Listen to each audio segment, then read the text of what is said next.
We got all these legends here on this podcast. You can also be watching this on our UFC.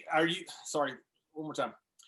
We got all these legends on this podcast. We're going to start, though, with the big news. That is Khabib Gaethje. It is finally here, UFC 254. And our man, Mr. Joey Oddessa, he is here to break it all down. Joey, where's all the sharp action going? What do you got on UFC 254? Well, right now, I mean, look, this card is, I think these guys are all matched up. We don't want to see decisions. The last time the UFC had a pay-per-view in Dubai, UFC 251, we had 3 split decisions or 4 split decisions. You know, these cards have been, the bigger octagon, they say, makes more bouts go the distance. And they've been pretty even now as far as totals going over and under to this point in Dubai. However, this card, I think they want to keep it out of the judges' hands. This card starts at 10:30 a.m. Eastern time, not Dubai time, Eastern time. And the main card starts at 2 p.m. Main card, it's a strange dynamic for these guys traveling 16 hours across the pond. Been looking at a lot of these fights, a lot of these local people, on the undercard. Female fight, Lauren Murphy against Shakapova or whatever her name is. This girl from Uzbekistan, she can wrestle. She can fight a little bit. I'm looking at that fight and I'm saying to myself, look, Lauren Murphy opened like minus 350. She's down to like minus 2.25. It's tough to lay that favorite there. I can understand why they're betting the dog. This girl, she's 8-1. She beat somebody that beat the girl that beat her, so it's like A, B, C. You follow all that. I looked at all her old wrestling stuff. I think she's a little live here. But the main event, that's what, like you said, everybody's talking about Khabib and Justin Gaethje. I maintain, and I've said it over and over, Khabib is the best fighter that I've seen in mixed martial arts. And I've been watching this since UFC 1. I mean, I think Khabib is he's just methodical. He takes guys down. If Gaethje wants to beat him, he's going to have to. Gaethje's, in all Gaethje's wins, he's got 18 knockouts. Okay? Gaethje's going to have to resort to his wrestling because at some point in time, this fight's going to hit the mat. And that's Khabib's ocean, man. Khabib is a shark on the mat. I think Khabib gets it done. I think he'll beat Gaethje. And Khabib also showed that he could stand and strike with elite strikers. Conor McGregor, who gets not a lot of better striking than Conor McGregor, hits hard.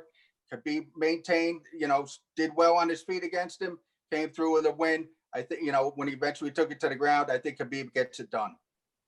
You can catch all of this on our UFC prelim show, which we will do 1 hour. We do every Saturday, 1 hour before the UFC prelims here on YouTube, Twitch, Facebook, all of our social media on Twitter.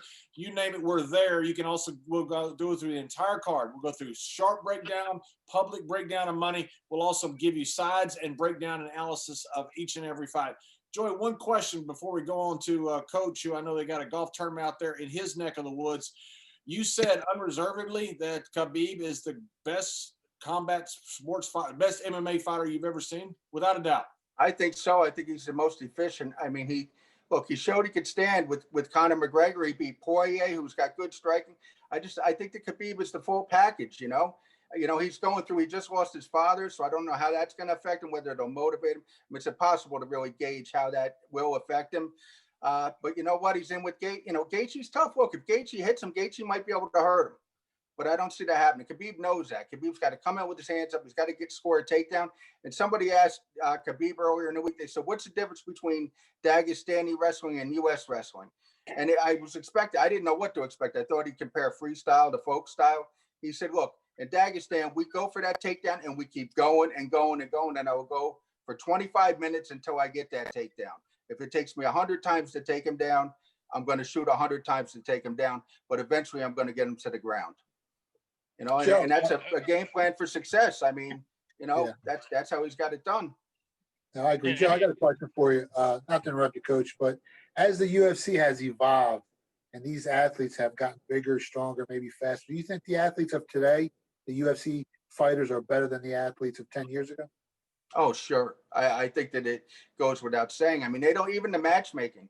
They try not, it's tough to match. If you come in one dimensional into the UFC with just striking or just wrestling.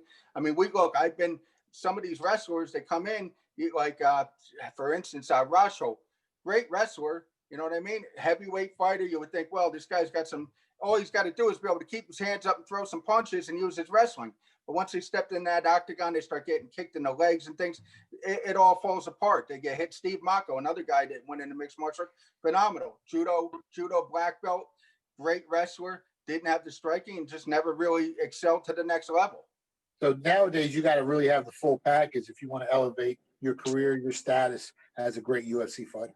If you want to be a great UFC fighter, I mean, to be a great draw is a different story. I mean, look, everybody knows, looks play a role. Look at Masvidal. Masvidal's got, double-digit losses, but he's got charisma. He's out there. He's talking a lot. Doesn't have the best win-loss record. Heck, he got beaten Bellator back in the day, but people like him. He's got that charisma, and he sells, and that's what they want to do. They want to put people in the seats. You don't necessarily see the best guys fight the best guys because of that, and that's also a problem with boxing.